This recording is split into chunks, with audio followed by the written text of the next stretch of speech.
ਤੁਹਾਡੇ ਤਰਫੋਂ ਨਾ ਕੰਬਲ ਬਿਸਤਰਾ ਮਿਲ ਗਿਆ। ਸਰਦੀਆਂ ਸੁਸਾਂ ਤੁਹਾਡੀ ਮਿਹਰਬਾਨੀ, ਸ਼ੁਕਰੀਆ। ਸਾਨੂੰ ਤਿੰਨਾਂ ਮਾਵਾਂ ਧੀਆਂ ਨੂੰ ਤੇਰੇ ਕੋਲ 2 ਕੰਬਲ ਮਿਲ ਗਏ ਹਨ। ਸਾਡੇ ਕੋਲ ਬਿਸਤਰੇ ਥੋੜੇ ਹਨ। ਬੜਾ ਸੋਹਣਾ ਅੱਛਾ ਸਿਆਲ ਲੱਗ ਜਾਸੀ। ਮਿਹਰਬਾਨੀ ਤੁਹਾਡੀ।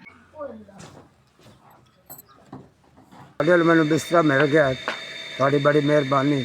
ਗਰੀਬ ਬੰਦਾ ਨਹੀਂ ਲਿਆ ਜਾਂਦਾ ਤੇ ਬੜੀ ਤੰਗੀ ਹੈ, ਸਰਦੀ ਹੈ ਤੇ ਤੁਹਾਡੇ ਵੱਲੋਂ ਬਿਸਤਰਾ ਮੈਨੂੰ ਮਿਲ ਗਿਆ। ਮਿਹਰਬਾਨੀ।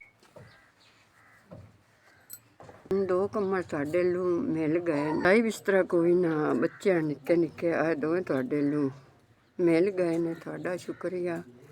ਸਿਆਲ ਮਾਂ ਬੜੇ ਜ਼ਲੀਲ ਤੇ ਤੰਗ ਆਸੇ। सर्दी आई बड़े औखे आसे। बिस्तरा दिता बड़े राजी हाँ। बड़ी सर्दी आई बड़े औखे आसे ते मेहरबानी।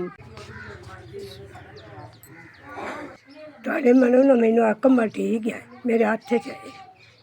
ਕੋਈ ਨਾ ਮੰਜੀ ਨਾ ਬਿਸਤਰਾ ਮੇਰੇ ਕੋਲ। ਬੜੀ ਮੈਂ ਔਖੀਆਂ, ਬਹੁਤ ਹੀ ਔਖੀਆਂ। ਨਵਾਂ ਕੰਬਲ ਦਿੱਤਾ ਸਿਆਲਾ ਸੁੱਖ ਸਾਲਾ ਸੇਲਾ ਤੈਨੂੰ ਹਜ ਕਰਾਵੇ। ਤੁਹਾਡੇ ਲਵਾ ਕੰਬਲ ਮੈਨੂੰ ਮਿਲ ਗਿਆ।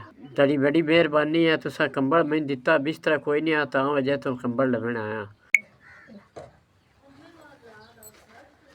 अभी तक के सारे कोई गुंजाइश नहीं है, लगाने तो मिल गया नवा कंबल।